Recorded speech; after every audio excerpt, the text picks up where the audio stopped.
Hello students, today we will see the applications of Gauss theorem. So to see applications of Gauss theorems, we must know about the flux through any surface.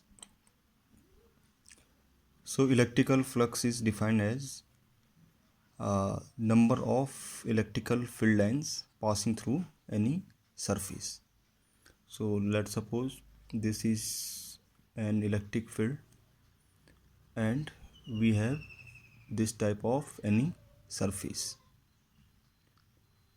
So electric flux is defined as how many electric field lines are passing from this surface, and it is denoted by phi. Now if we observe this figure, so we can easily verify that this flux phi is proportional to electric field intensity. The more the electric field, more electrical field line will be passing from this surface. So this flux phi will proportional to electric field intensity. And second, this electrical flux is also proportional to area of that surface. If we have a smaller area, then we will have low flux, and if we have high surface area as shown in this figure, we will have a larger flux. So if this is a small area, the flux will be low, and if we have greater area, so flux will be high. So this flux is also proportional to area of that surface. So from these two equations we can write that phi electric flux is equal to product of electric field and area of that surface. Now in this case, electric field is in this direction. Suppose we consider an electric field which is not perpendicular to this surface. Suppose this electric field is at a direction of theta with normal to this surface. Now if we have any surface and we draw a normal to it, then it is called area vector and denoted by vector A or vector S. So if we have any surface and we draw a normal to this surface, so it is called area vector. Now let me suppose a condition where we have a surface and this is electric field and this is area vector A, which is normal to that surface. In this case, there is an angle theta between electric field and this surface vector, area vector. In above case, electric field is in this direction and the area vector is also in this direction. So there is zero angle, but we have considered another case where electric field is vector is making an angle theta with this surface area vector. Now in this case, the total flux which will be emerging from this surface will component of this electric field in direction of this area vector. So as we know that if we have any vector E, we can divide it into two component. One, if this is angle theta, one component will be E cos theta and another component will be E sin theta. So this component will perpendicular to that surface. So if this is electric field which is making an angle theta with this normal, so the component of this electric field in direction of A will be E cos theta, which will be in this direction. So if is electric field E, this is angle theta, then the component perpendicular to this surface will E cos theta. So in this case, as we have shown above, the flux phi will equal to E cos theta into A. We can write this E A cos theta. Now as we have read earlier, that if we have two vector A and B and we do their dot product A dot B, then we get A B into cos theta. So here is the case where total electric flux equal to EA cos theta. So we can write this function as a product of two vector E dot A.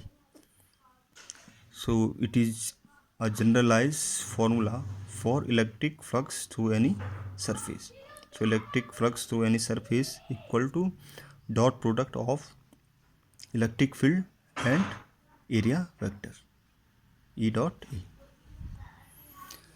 So we have read about the Gauss theorems, which state that total electric flux, and in integration form we can write this E dot ds is equal to q upon epsilon naught. So this is the Gauss theorem.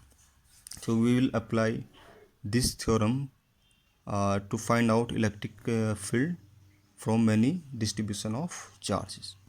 So first one case is, suppose we have a linear charge density. Suppose we consider this linear charge of density. This is a rod of infinitive length and it is charged by plus charges, and we have a point P at a distance of r from this infinitive rod. So we have to calculate electric field due to this positive charge distribution at this point P.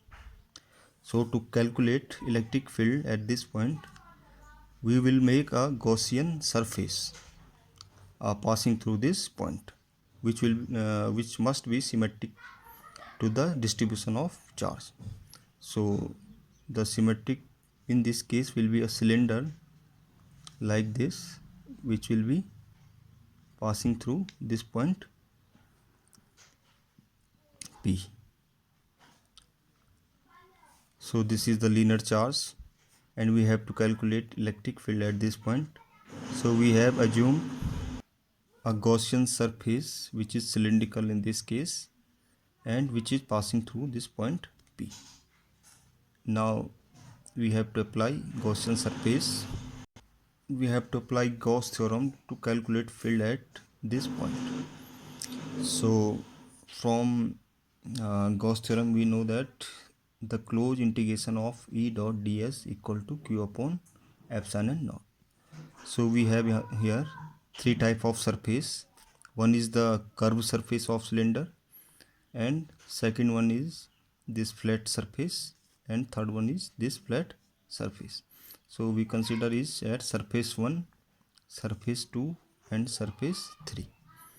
So for surface 1, electric field will be in this direction and area vector will be in this direction. For surface 2, this surface, electric field will be this direction and area vector will be normal to this, so area vector will be in above direction. And for this third surface, electric field will be in this direction and area vector will be in this direction. Area vector is always perpendicular to surface. So in these both two cases, there is angle of 90 degree between electric field and area vector. So for these two surface, E dot ds will be E ds cos 90 degree, and this will be 0 as cos 90 is 0. So we will have only a curved surface where electric field and ds are in same direction. So from this theorem we can write that E dot ds equal to total charge enclosed by this Gaussian surface divided by epsilon naught. So we have calculate E dot ds for these three type of surface. So for these two surface, E dot ds is 0. So we have left behind only a curved surface, and E dot ds will be for this surface will be E ds cos 0, as this there is angle 0 between E and ds. So this will be equal to q upon epsilon naught. So we know that cos 0 is 1. So this will be E ds equal to q upon epsilon naught. So as we have considered this infinitive long linear charge, so electric field will be uniform at all points at distance r. So if electric field is uniform, means electric field is constant. So we can take a constant outside from this integration. So if electric field is constant or uniform, we will take electric field out the integration, and we will left behind E ds equal to q upon epsilon naught. So if we consider this integration, this is closed integration and ds, which is the area of this curved cylindrical surface, and we know that the curved surface area of cylinder is 2 pi r into h, and in this case we have taken the height equal to L. So the area will be 2 pi r L, and this will be equal to q upon epsilon naught. So electric field we can write q upon 2 pi epsilon naught into r into L, and this can be also written as 1 by 2 pi epsilon naught r into q by L. So as we have defined three types of charge density: first linear charge density, surface charge density, and volume charge density. So we have a rod of length L, and there is total charge Q. So linear charge density can be defined as total charge divided by total length. So we can write this term Q by L equal to linear charge density lambda. So if we write Q by L equal to lambda, then total electric field will be lambda upon 2 pi epsilon naught into R. So this is the electric field due to a linear charge density at a point P, which is at distance R from that rod. So we can see from this equation that electric field is proportional to 1 by R. This means as the distance is increasing, electrical field will be decrease. So this is all about how to calculate electric field due to symmetric distribution of any charge. So there are two steps.